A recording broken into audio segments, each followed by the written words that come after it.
Well, good evening and welcome to Wednesday night recap. Good to have you guys here tonight. And we had a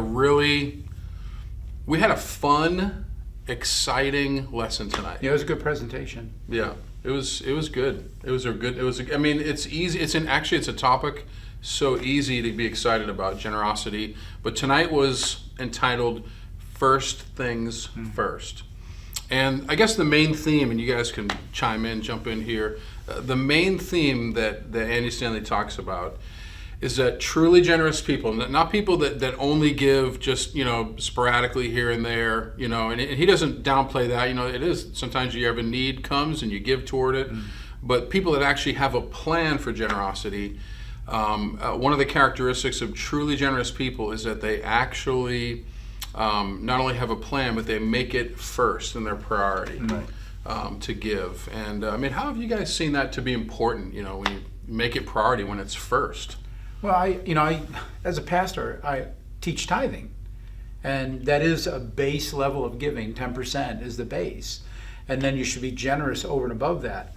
And I know when you teach on tithing or giving, people get tense. Yeah.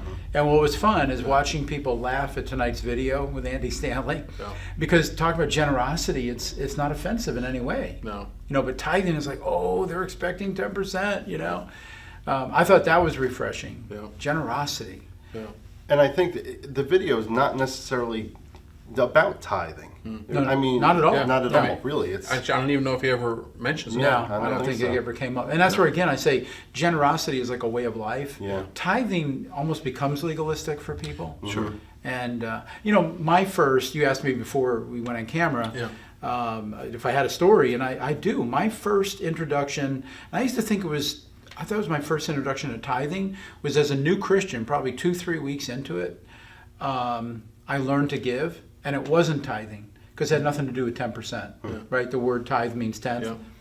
I was a brand new Christian, Oral Roberts University, first 2 or 3 weeks, and there was a student on campus who had incredible medical bills, and Oral took an offering from the student body. Wow. And I felt so moved by this guy's need. I went to college. My first semester, $20 in my wallet, and I threw it in. Because lodging is included. Your food is at the cafeteria. I don't need money. Yeah. And but then I still felt moved. The next chapel service we had, Oral took another offering, and by then I went to guys on my floor and borrowed money from them to give. to give, yeah. And I wound up borrowing another $50. And so a week or two went by, and these guys came to me, and they wanted to get paid back. And I didn't have it.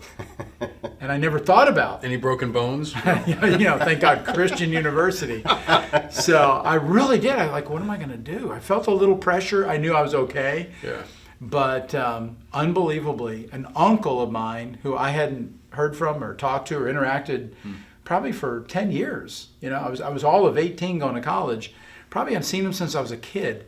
Sent me a check for $50. And I was able to pay everybody back. Wow. Yeah, I didn't have any extra money when it was over. But no, but I was moved. I didn't even know this guy. They never introduced him. He was in the hospital at the time. Yeah. Unbelievable. But it was beyond the moment. It was like you were moved to do something. Now that was kind of an emotional response, Right, and I know Andy is downplaying the emotional, but really think about giving. Yeah.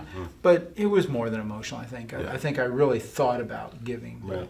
Yeah, and he did, in reference to that, he did talk about generous people don't need to have their heartstrings pulled or convinced. Yeah. They've already set aside. They've already, it's really being so intentional about it. And flipping the script, what is it? Give, save, live is how we should live, but then we live the opposite, and we consume all we can, and what little bit we have left over, that's what we're willing to give. Yeah. And it's really being intentional and flipping that script. And it's tough. I'm sure it's tough at first. Sure. You're not used to giving away so much. Yeah. But what was the verse in 1 Corinthians? Yeah, 1 Corinthians, I believe, was chapter 9, verse 1 through 3. Gives that. Do you want to refer to that one? No, because I don't want to butcher it, and I will. Yeah. But it's what Paul said: is give according to your income, or That's you know. right. So when you're talking about percentages, and he said percentages just seem to work. Yeah. You know, it's not you're not asking a guy who's got a ton of money to give any differently than you're asking, you know, Yeah. the person who doesn't have And, money. and that passage is so important because it really gives us an early kind of a window into the early church and how Paul really taught them Right. of how to give. I think it was really a teaching moment for him. Hey, we did this in the Galatian church. We're doing this here with you every week, you know, in accordance with your income, how God's prospered you. Put this money aside. When I come, we'll be ready. Right. You know, it was cool. You know, he was writing the Corinthians, who it was a wealthy church. Yeah. It was a wealthy culture. And it was a collection for the church in Jerusalem, Right. which had, you know, all the apostles abandoned Jerusalem during the persecution following Stephen's stoning. And so they were really hurting financially. So he went to the wealthy in Galatia, he went to the wealthy in Corinth. But here's the thing, if you read further in that passage, Yeah. he also said, I'm going to Macedonia. Yeah. And Macedonia, those people were the poorest of the poor. And if you remember in 2 Corinthians, I think chapter 8, the Corinthians, 8 or 9, they gave beyond their means, he said, for the sake of the church in Jerusalem. Yeah. So you can give out of your need.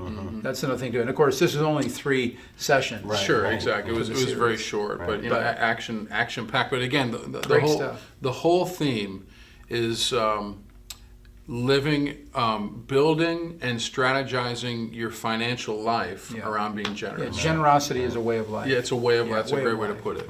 And it was a great series, and we're grateful that we could have been. Hopefully, you've been able to be a part of it and see it. And if you haven't made generosity a way of life, I'd encourage you. You probably go on YouTube and watch these videos if you wanted to, and be able to just check these out. So And you know, I've said this when I've taught on finance and generosity from the pulpit. I get a lot more joy writing a check to Praise Assembly, Assembly God Missions, Convoy of Hope. Yeah. I get no pleasure out of writing a check to State of American Delaware. Express or State of Delaware Division of Revenue or to Delmarva Power. Yeah. I get nothing out of that. Of course, I mean, actually, I did get something. I got lights and heat, Yeah, air well, that's conditioning. I gotcha. But there's no pleasure in it. I love writing those other checks. You know, it really is fun. I even remember being a kid, you know, they take the offering, at least on a Sunday night, you would take it down Yeah. to the front. And I loved being able to have some money that I'm going to go give, you know, if That your it parents wasn't my didn't money. give you. Yes. Yeah. Well, no, they did sometimes. Oh, they did something. Yeah, And whatever. that felt even better. Hey, listen, can I introduce next week's study? Absolutely. Yeah, I'll be taking the lead next week for a new study called Sacred Pathways. And just a heads up, you know, a lot of people get all stressed out, like tithing. You know, people get, you know, a lot of agita because we're talking about this subject I don't want to deal with. A lot of people also get very stressed out with spiritual disciplines, Yeah. reading the Word, praying and such, because we've all been told for so long that there's only one right way to do it. And Gary Thomas gives us 9 ways to connect with God. Wow. And so just previewing some of it, you know, I sometimes feel guilt because I don't enjoy going to the front altar rail of the church and kneeling there for 30 minutes or an hour praying. I'd rather be out walking through the woods or even running and praying. I like being outside. You know, even today, just, you know, it was kind of overcast, but the clouds parted a little bit, blue sky. And I'm just thanking God for the gorgeous green scenery now that winter's over. I mean, that's when I really connect with God.